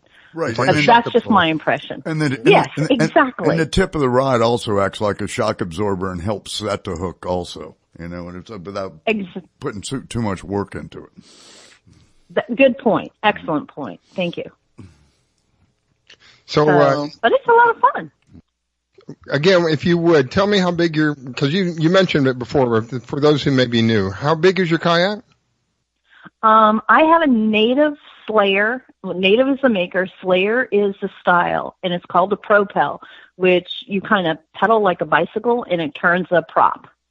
And it's 13 feet, 6 inches, 13.6, I guess. And it's about 33 inches across. And that fish was almost as big as a boat, right? You saw it. And I always wear, that's why somebody commented, like, you touched the bill of that sailfish. I go, the first time I thought the guy was joking with me. Grab his bill. I'm like, what are you, crazy? Because the first one I caught was a monster. And I looked at him and I thought, okay, Pam is gullible. They're turning around and going to make a big joke out of it. So I ended up doing it, but that's why I wear gloves for sun protection, and you never even know what you're going to pick up. You've got tuna's got the spines on them, and a sailfish beak is a little rough. So I'm glad that I always wear gloves because it just gives a bit of protection and safety. It's an impressive picture, I'll tell you. For those of you who are questioning or you don't understand what we're talking about, go to the Facebook page for the Fish Florida show, and you'll see a picture of Pam there with this fish in her kayak. And it's impressive. Just go look, you'll see. Well, thank you. Not bad for, an old broad, huh? I'll tell you what, you put a lot of men to shame, But it is. It's an impressive picture, and I'm always interested in hearing your fish stories because when I was younger, I relate a lot of the things that really interest me now to days when I was younger. When I was younger, I had a friend of mine who had an 18-foot canoe. That's why I was asking you about the canoe. Mm-hmm. He had an 18-foot canoe. It wasn't really stable. It was more stable than a regular little paddle canoe. And he had a little 3.5 outboard on the back of it. And we would go exploring all over these canals in Coral Gables, saltwater canals. And one day we decided to go out to the bay. We went out in the bay in this thing. And that was kind of a nightmare. We quickly turned around and came back. But it brings back memories. So when I'm speaking to you about these things in the kayak, it reminds me of some of these experiences that I had as younger. And it's fond memories. I can't imagine being an adult out there in the middle of in the water and catching something huge like this fish and bringing that thing up and then who took the picture, by the way? Oh, as I said, Brian Nelly was with me. Oh, I see. He's a professional offshore and inshore guide on your East Coast up there. He's go look him up, Pushing Water Kayaks, or Brian Nelly. He's an amazing guide. So he called me up and said, "Hey, come on over." And I went, "Heck yeah." But to me, the toughest part about offshore fishing is getting your kayak from the parking lot through the sugar sand. And then the worst part is after you've been fishing all day, pulling that kayak back up through the sugar sand to your car. I remember those days. We have wheels and everything. But all right, my dear, I am up against a break. Thank you so much for calling in. Greatly appreciated. Pam Worth, if you are not familiar with her, you can find her online. And the last name is Wirth, just in case you're asking. Instagram, Pamela K. Worth. And you can find her quickly. So thank you for calling in, Pam. Greatly appreciate it. Always interesting to talk to you. I've got to take this break. Don't go away, ladies and gentlemen. We'll be right back. Fish Florida Show. You're listening to the Fish Florida Show with your host, Riskella. Don't go away. We'll be right back. Do you need toner for your Epson, Hewlett-Packard, Canon, Brother, Apple, or Sharp printers? Look no further than Laser Technologies. In business for over 20 years, they offer the lowest prices on toner on the web. They can also repair your laser printers and toners fast and easy. Call their expert staff today at 561-792-9600 or email us at service@laser-technologies.com for all your toner needs. All toner is shipped nationwide. Why wait? Get the lowest prices on toner. Call or email us today. When selling your luxury home, you need someone who understands your expectations, someone familiar with the industry, who can sell your home faster and get you the best price, someone who can provide you with a full-service brokerage firm. That someone is Devin Canhigh with Exit Realty. Devin is a veteran who has grown up in South Florida and spent his life in Palm Beach County. With Devin's marketing strategy and his network of contacts, you will be pleased at how quickly, smoothly, and easily your home can be sold. Not sure what your home should sell for? With Devin on your side, you will receive a free evaluation. Call Devin today at 561-281-9138. He's ready to serve your needs and expectations. That's 561-281-9138. Devin Canhigh with Exit Realty, 561-281-9138. I'm Bobby Likas, host of Bobby Likas Car Clinic. Grab your calendar and let's make a date. Saturday mornings from 10 till noon Eastern Time. On Car Clinic, we'll drive into the automotive lifestyle. I'll share information that'll help you make better buying and service decisions. So let's make it a date. Saturday mornings from 10 till noon Eastern Time. WDBFradio.com, WDBF.FM, and Bobby Likas Car Clinic. Like us, you'll love us. I grab my fishing pole and cast it in the water. I fish until dawn. Oh my, I caught a shark. I'm fishing and blowing on when the sun shines all day.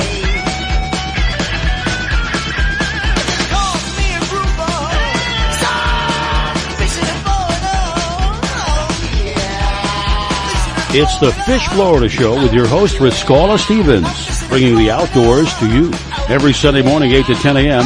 on the WDBF Radio Network. And now, your host, Riskella Stevens. Okay, ladies and gentlemen, we are back. It is the Fish Florida Show, and I have a special co-host with me today. That is Captain Hook. Normally we have Devin with us, but Devin is an active reservist, and he is serving the country. Thank you for your service, Devin. Greatly appreciate it. And In his place, I am honored and privileged to have the one and only Captain Hook. Thank you, Captain Hook, for stepping in. Always there to back me up. Greatly appreciate it. You're going to share something with me this morning, I understand. Well, you know, we were talking with Carolyn Stash over there from Atlas Tracks earlier, and she was mentioning about always making a float plan. And I'm going to tell you a story. I went to school for seamanship over in Europe on a tall ship for a year. And when I came back, I was working at the airport, and 7 of us one night decided to go take this guy's boat, which was a 26-foot Broadwater, and we were going to go out Port Everglades, and we were going to go up to Hillsborough Inlet and then come back down the Intercoastal. Well, on the way up there, we were about between 3.5 and 5 miles offshore. We had hit something, and the bottom of the boat ripped apart, and the boat sank within 2 minutes. And nobody knew we were out there. Nobody knew. And we stayed out there, and we made national news. And it was, we were out there, and all I could think was, all my training was stay with the wreckage. But nobody knew we were out there. We shot flares, we did everything, and we were getting no help. So we started swimming, and we swam, out of 7 of us, only 2 of us made it to shore. And then the Coast Guard came in once we got to shore, and we called them, but that was 4.5 hours later. And it's just, it's so important to make a float plan before you go out. Lord have mercy. I had no idea you'd been through such an experience. Oh, yeah. It was one of those deals. We swam all night long, and we ended up coming in and, at Commercial Boulevard. And right there off of Anglin's Pier, there's a big hole out there, and that's where all the hammerhead sharks are. And there were sharks everywhere. The only thing that probably saved us was the gasoline in the water, and we were covered with it.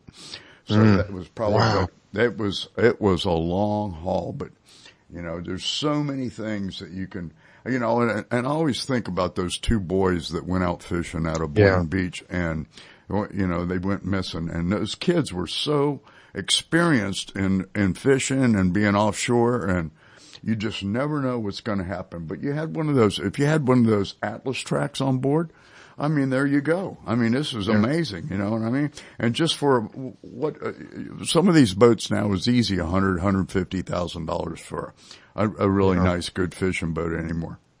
Yeah. And it's just a small fraction of the cost of that. I mean, not even 1% of it would be there to protect you. I mean, it's such a great technology that they have there. Can't say enough about that. I'm still in shock of the story you just shared with me. My goodness. And out of 7 of you, only 2 survived? No, we all survived, but by the time 2 of us, only 2 made it to shore. Myself and Bruce Van Allen, we made it to shore. And I was one big cramp by the time we got there, how many hours in the water? 4.5. Yeah. Wow. 4.5, but the rest of the guys were still 1.5 miles, 2 miles offshore, and they were dying. And by the time the Coast Guard and the C-130s came up and down the beach dropping flares, and it was something. It made national news at the time, and the most amazing thing about it, it was on the anniversary of the Titanic sinking. I believe it was April 16th, 1975. I'll never forget it. Wow, I would never forget an experience like that. I'm telling you, I'm still kind of like, holy moly, mama.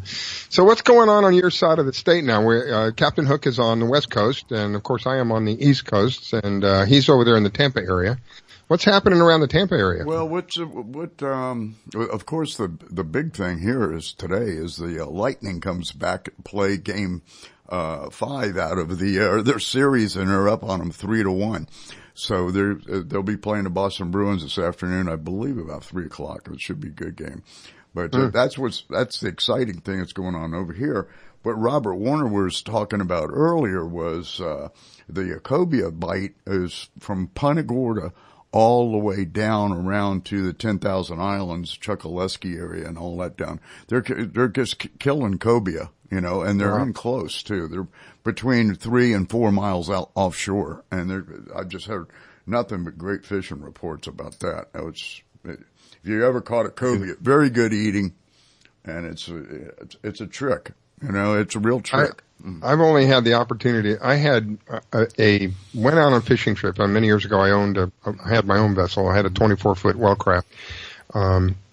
And my favorite thing was to go down to the Keys. I lived in Miami at the time. So we trailered down to the Keys, down to Isla Mirada, and put out at Papa Joe's, which is across the street from Bud and Mary's, their popular place, and head out to, I think it's called Alligator Rock. I'm going by memory. I may be wrong. But we'd head out to Alligator Rock, which is a lighthouse right there. And then we'd base that as our base position. We'd either go due east of that or southeast of that or something like that.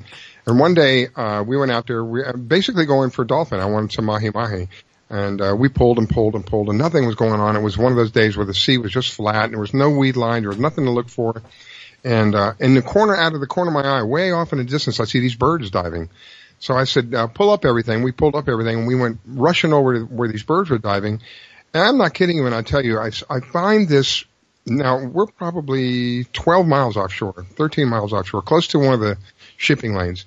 I find this huge tree upside down in the water. Huge tree. It's probably 4 or 5 feet in circumference at the base, upside down with all of its branches, but no leaves. All the leaves are gone. It's almost as though somebody had cut the tree and somehow went into the ocean somehow and ended up, now it's out in the middle of nowhere.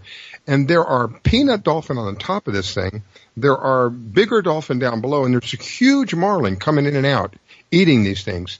A shark off to the side, and the biggest barracuda I have ever seen in my life. Sitting there. So it's me and a friend of mine and then my neighbor. He was just a kid at the time. Of course, the first thing he wants to do, he wants to catch the shark. So leave the shark alone.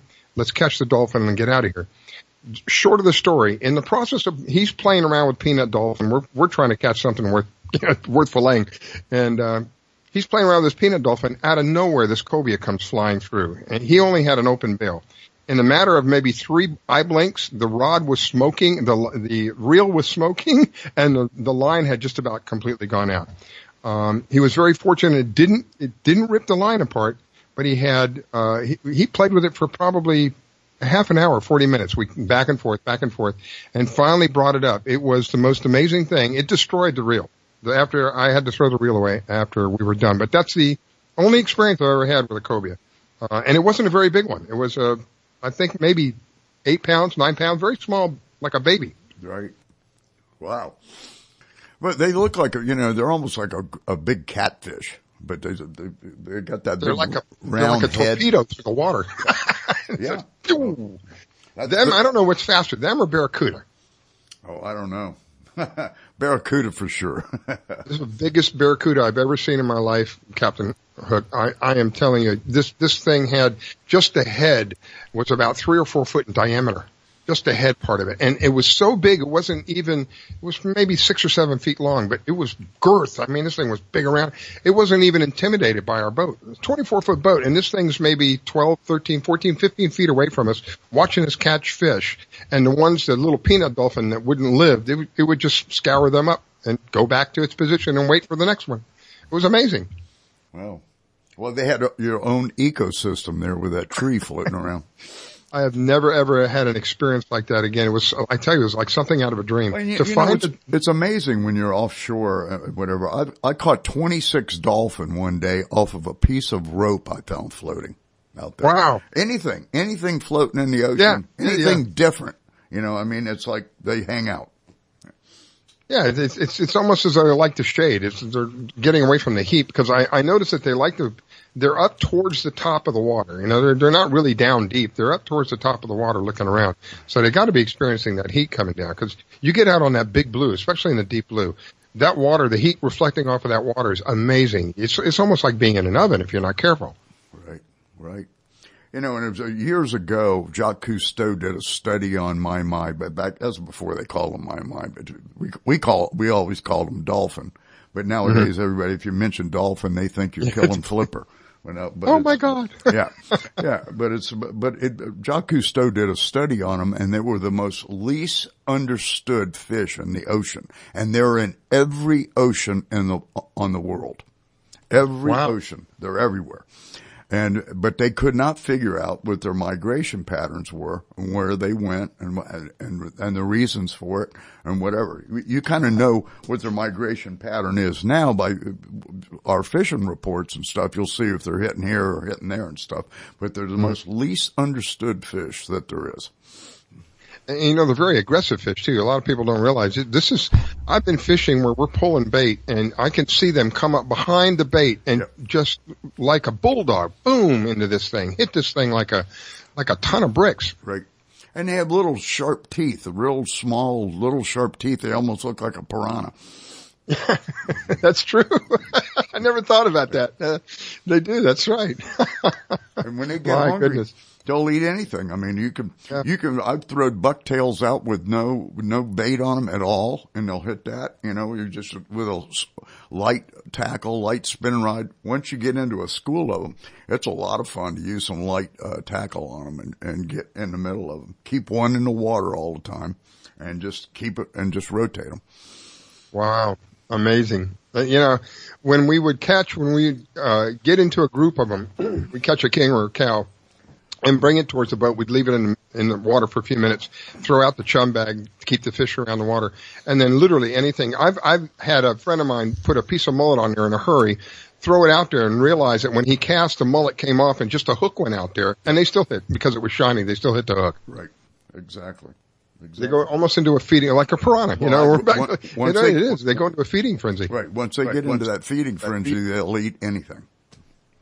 That's crazy. Wow. Well, yeah, that is a heck of an experience. If you've never had that kind of an experience being offshore, and, there are days when the ocean are pretty rough, and then there's other days where the ocean is literally like a pond. It's just amazing. The difference, the span between the difference between the two of them. I've been out there when it's been like a pond, and it has just been an absolute pleasure. The fishing trip I described earlier was one of those days. It was just nothing. It was like being on a huge lake that was just flat. Everywhere was flat. Hardly any waves whatsoever. Really makes it very, very pleasurable when you're fishing. Cause I've been out there when it's just 2 to 3 feet, 2 to 4 feet, and in a 24-foot boat, you're fighting it. You're up and down, you're fighting. So you're fighting the water and you're fighting the fish. It's a dual duty kind of thing. Absolutely. It's just, and you use muscles that you didn't even realize you have the next day, because you're constantly working the body. Yeah. Oh my goodness. I remember the next day there were parts of me that hurt that I didn't know existed. It takes a while to get used to that. Yep. It's, it's good for you too, but you kind of pay the price unless you're used to doing it every day. If you do it every day, then you're up to snuff. But if you're not doing it every day, then you'll feel it. I was never that fortunate. Growing up, one of the things that my dad did, my dad was a very family-oriented man. Our families, to this day, my brother and I, the remaining part of the family, we're still like best friends, always speaking on the best of terms, always on the best of terms with each other. One of the things he did was to have us experience fishing. We started out fishing very, very young. I think the first time I went fishing by myself, I was maybe 9 or 10 years old, went down to the canal and brought back a bucket full of fish. It was great. But he would take us to his favorite place. One of his favorite places was the bridges down in the Keys. We go fishing down the bridges. They had catwalks. They had, places specifically available for those of us who wanted to go fishing. And we would go fishing down there and catch a wide variety of fish, anything from grunt to grouper to snapper, just about anything. And back in those days, we didn't have to worry about the size of fish. Of course, he didn't want anything that was basically less than his hand because he didn't want to go through the trouble of cleaning it. But we didn't have to worry about the size of the fish. We didn't have to worry about what kind of fish. We didn't have to worry about any of that nonsense. We didn't have to worry about licenses. It's just, it has gotten so crazy now with everything that they do. It was a much easier time, that's for sure. But the enjoyment and the experience, we all experienced the same thing. And I believe that was all part of the bonding of the family. To go out and experience something, all of you as a family. Helps bond the family together. To me, family is one of the most important things. To this day, I still have my kids. Today will be Sunday. They'll be over here later this afternoon, and we'll have some kind of a cookout or some kind of meal together to reinforce that experience as a family. I think it's very important because the family is being pulled from every direction these days, and whatever we can do to hold our families together. Fishing is one of the things that you can do, going outdoors, enjoying what that might be, snorkeling, whatever that might be, boating. That to me is what is important. If you want to make America great again, I know it's a very popular thing. I believe it starts with the family. It starts with us and enjoying what we have, enjoying the outdoors, enjoying our families, keeping our families together, uniting. You know, this is a part of the name of where we live, the United States. We're not that right now, and we need to get back to that. So anyway, that's my bit. That's my little rant. I know we're coming up against a break. Anything you want to add before we get up against this break? Oh, not too much. I think we got it pretty much covered here. I'm kind of looking forward to our next guest, a guy from Glow Pro Lures, because I was looking at some of his products, and he was, and one thing I wanted to ask him when he comes on, it was, he was mentioning the last time we had him on that, about they were catching redfish was one certain part, one lure in particular, and that's the one I want. So I guess, we'll see. We'll find out. We'll have the opportunity here in just a couple of minutes. So ladies and gentlemen, please don't go away. It is the Fish Florida Show. We will be right back. You're listening to the Fish Florida Show with your host, Riskella. Don't go away. We'll be right back. Download the Fish Florida mobile app to plan your boating, fishing, or hunting trip. You can find your tide reports, buoy reports, get a fishing license, and even find someone to go fishing with. Plus great products and services from all our media partners. And oh yeah, you can get the Fish Florida Show on the app. Sundays at 8 a.m. Eastern here on the WDBF radio networks. So download the Fish Florida mobile app to plan your boating, fishing, or hunting trip and tune in. Battles aren't won solely on the field. That's a common misconception. Battles are won within, over enemies of fear, enemies of doubt. In that place where promises are kept. Promises to oneself. This is a physical training event. Promises to one's community. Helping people move debris out of their house. Promises to one's country. In the heart of every Marine, you'll find a promise. A promise forever kept. A promise of battles won.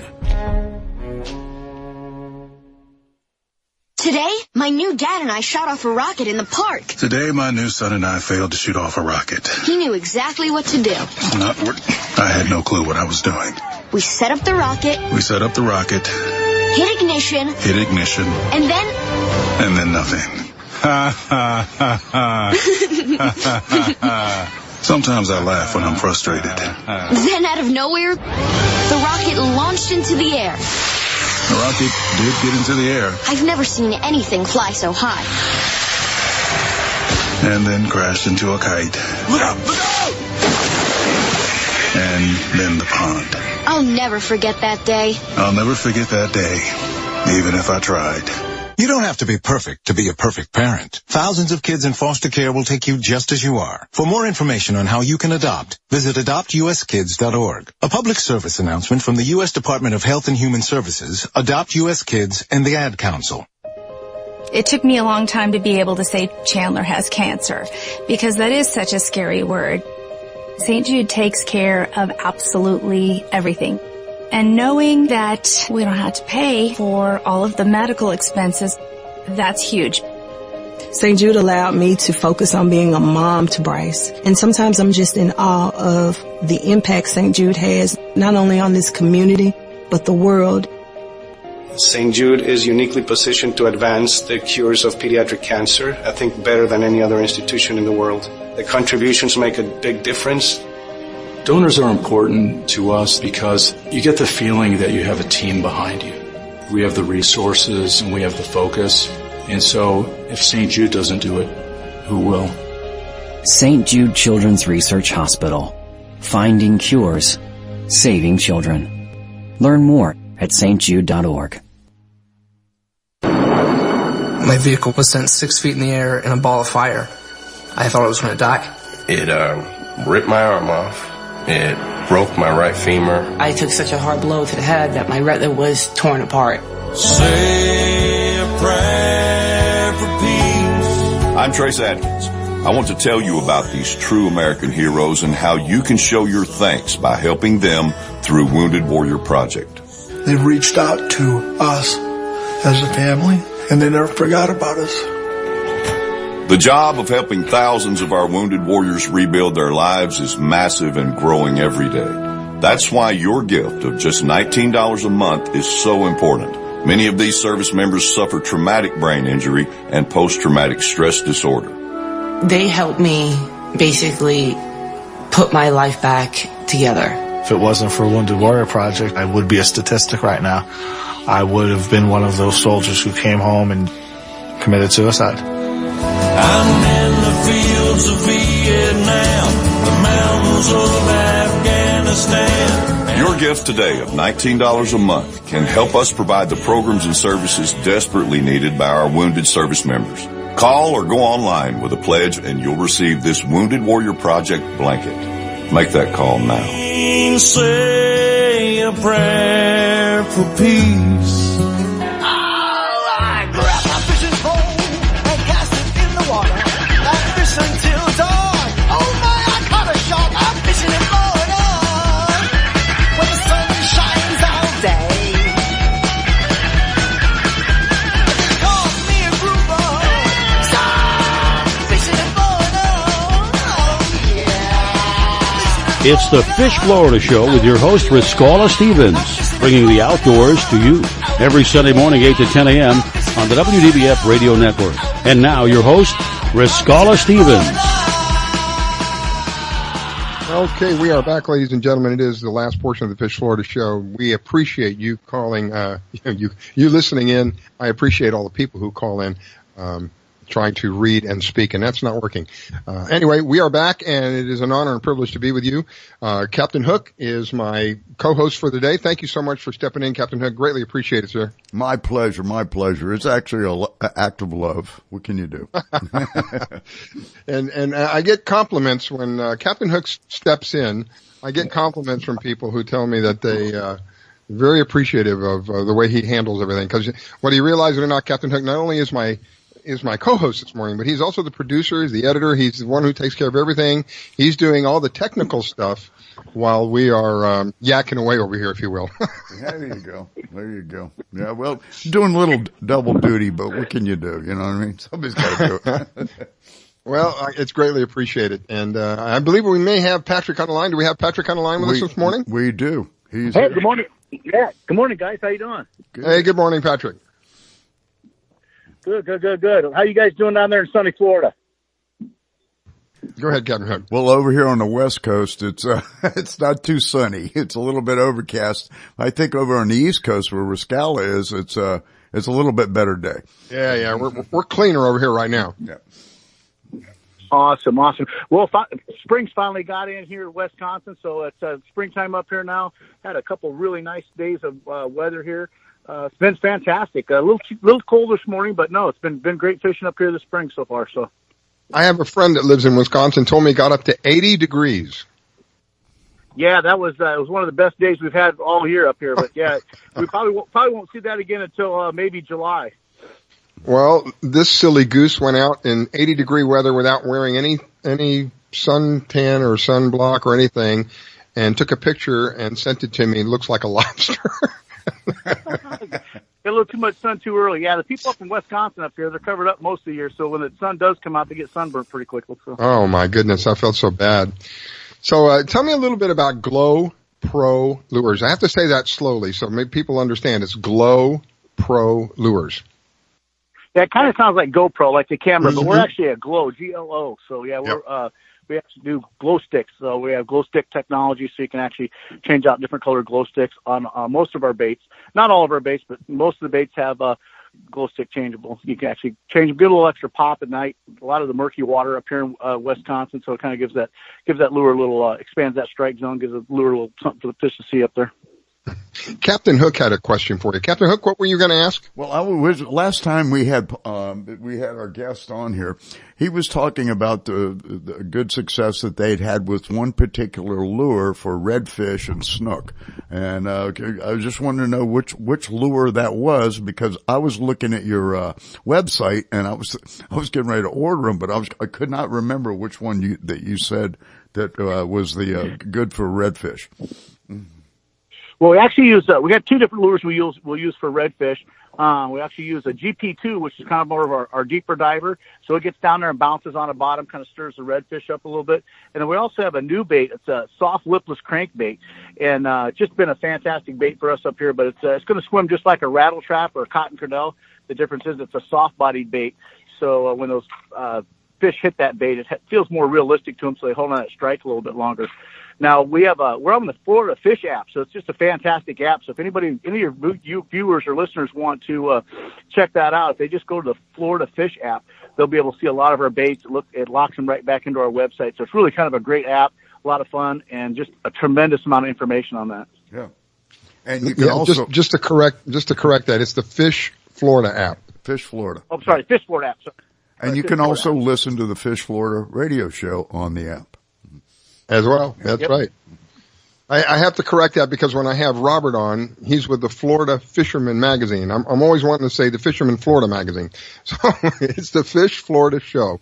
And you can, yes, the app is free. It's a free download, a vital tool to have if you're going to spend any time outdoors. And while we're speaking about the app, the creator of the app, Victoria, who is responsible really for all of this that's going on, I want to send a shout out to her daughter Stephanie. She's suffering from something, and we're not quite sure what's going on, but we want you to know that you are in our prayers, and we do wish you well, and we do thank you for listening, and I understand she's listening in this morning.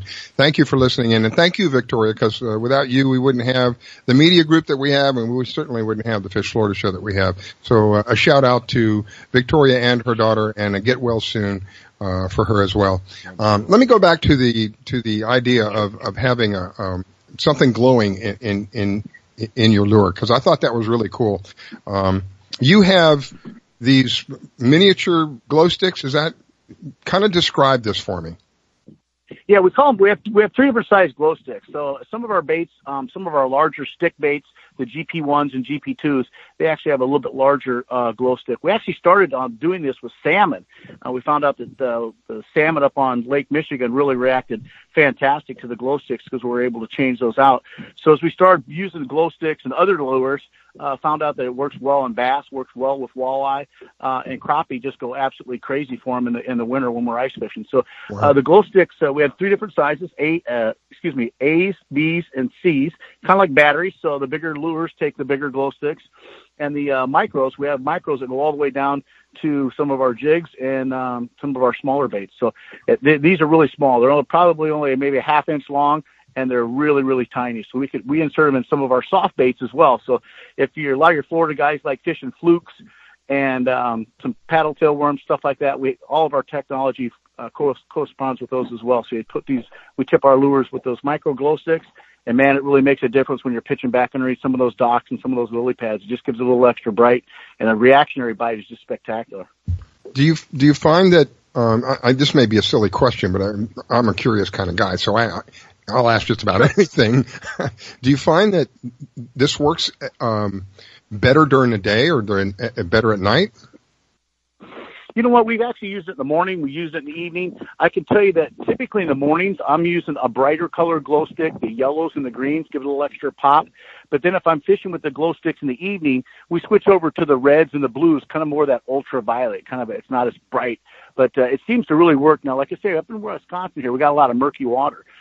So it really sometimes just setting that off and getting that reactionary bite when you're pitching back towards those docks, just as it breaks under the water surface, those fish can see it. They come out and they just react on it real fast. So, it's just so typically in the morning, bright days, we use brighter glow sticks. In the afternoon and evenings, when we're fishing more evening hours, we start switching over to the blues and the reds. How long do these things last? That's a great question. The new glow sticks that we have now are called dry chems. So after you activate them, you just crack them, you break them just like the ones you see around the kids' necklaces. You break them, they activate, and then they actually glow for about 24 hours. Now, say you go out fishing for 5 or 6 hours, you can actually take that glow stick out, put it in the freezer, and it stops glowing, and then you can reuse it up to about 24 hours of burn time. So they're reusable to a certain point. So in a way, it's almost like a battery. Yep, it's like a battery, but the great thing about our lure is if you buy a lure that glows in the dark or actually blinks and that, it's only going to blink one color. Okay. The nice thing about ours is you might fish with blue one day and green the next day and red the next day and purple the day after that. So you have a lot of different variety there. So you buy one lure and interchange the glow sticks versus buying 5 different lures with 5 different color lights in them. Do you have any data regarding popularity with whether it's either in freshwater or whether it's saltwater? We haven't collected a lot of data. I can tell you that in the summer months when we're fishing for salmon, we just do spectacular. Now those are freshwater salmon. We do have a new J-plug style lure coming out here. It'll be out by the end of this month. That's going to be pretty spectacular too. A lot of your saltwater guys in Florida are going to like to try this. You actually use chum or glow sticks, so it's going to be a really great lure, and we'll have those online here in the next 2 to 3 weeks. So I'm kind of curious with the largest one that you have is in terms of inches, so I can get some kind of because of course we're on the radio and I can't show anybody anything. With regard to inches, the largest one that you have is how big? It's 4.5 inches. So that's our longest GP1. And the smallest one? And the smallest one we have right now is our 2-inch. That's going to be our soft lipless crankbait. That's going to be more of a soft-bodied bait with a great wire-through design. So that's going to be the smallest one we have. And then we have the micros jig kits. Those are a little bit smaller, about 2.25 inches, but those are predominantly for crappie, bluegill, and smallmouth. And if somebody wants to see, because, really you've got to see some of these things. If somebody wants to see pictures of these, where do they go to do that? They can go to glowprolures.com, www.glowprolures.com, or they can go to the Florida Fishing app. So. Yep, and it's GLOPRO, is that correct? Yep, GLOPRO Lures, LURES. Got some great contests going online. We have a Patriot tournament. We're going to do a 30-day online tournament in the month of June. So some of your people, your listeners might want to jump in on that. It's $8. They get a soft red, white, and blue lipless crankbait. They get a few other things, and then it'll be we're having a 30-day online fishing tournament. So anybody anywhere in the United States, Canada can fish for 30 days with our lure, and we got some great prize packages going out too. Some of the proceeds go to one of our veterans groups. So. Well, veterans are one of my passions, my friend. That's a heartstring of mine because I am a veteran and I know what they've been through. So that anybody who talks about veterans immediately gets my attention. That's great. Thank you for doing that. Greatly appreciate that. Yep, and I'm a veteran also, so yeah, they got a special place in my heart as well. So yeah, we like to do a lot of stuff with our veterans. You guys are going to love that. That tournament's going to be a lot of fun. So we're getting a lot of people involved in that. They get a nice little prize package to join the tournament. They get a lure, they get the koozie cup stickers, so it'll be fun. So, like I mentioned earlier, I have a friend up in Wisconsin who tells me it was 80 degrees the other day. And, I know this is going to sound silly because the temperatures have changed so drastically so quickly. Is there still ice up there? Nope, there's no ice where we are. We're kind of in the southern state. There might be some little leftover residual ice up north, but pretty much it's all gone. The water's open. Guys are putting the hammer to the walleyes up north and the Peshigo and some of those rivers up there. So the walleye fishing's wide open up north. We got bass fishing turning on. We got some few tournaments coming up this weekend. So yeah, we got guys kind of all over the map, but it's open water up here. We're out on it today, catching some nice crappie this morning, kind of up in the shallows. So they're kind of holding tight to the bank. It's kind of their pre-spawn time up here because the water temperature hasn't come up all the way yet. So we had a little bit of a cold front come in last night. So it's a little tough fishing this morning, but we got some crappie in the boat, so having a lot of fun. Yeah, that's excellent. Excellent. It's always good to know that when people are calling in, especially if they're on, you've got an excellent connection this morning, especially if they're out there fishing, that they're catching and sharing with us what they're catching. That's great. I'm very intrigued by the idea of having something glowing in your lure. I want to go back to lures for a second and ask you, I've only seen a couple of pictures of the lures, so I'm asking out of curiosity as well as for those who have never heard of it or seen it. The lures are translucent? Some of them are. Most of them you can actually see. You can actually see the glow come through. They're not all 100% translucent. We have so many different varieties and styles. Like some of our soft baits, you'll see some of them that you can almost see completely through. They'll be like a clear with some black fleck. Now, you don't have to use glow sticks with these. I probably fish glow sticks only about 50% of the time. So what I like about them is you do have the option to. So it's important to your listeners to understand that, about 50% of the time I fish with them, and 50% of the time I don't. So it just kind of depends. So these are excellent lures with or without the glow sticks in them, but just having that capability in some of that murky water, or maybe you go from one end of the river or one end of the lake or river to the next and it kind of murks up on you. So just have that capability is fantastic when you're out on the water. Well, Patrick, thank you so much for calling in. I am out of time. I greatly appreciate you sharing with us. It's Patrick McCanigal with Glow Pro Lures. You can find him online. Great line of products. Ladies and gentlemen, we'll be back in a week. Thank you for tuning in. Greatly appreciate it. It's been an honor and privilege. We'll see you in a week. Go fishing. Thanks, guys.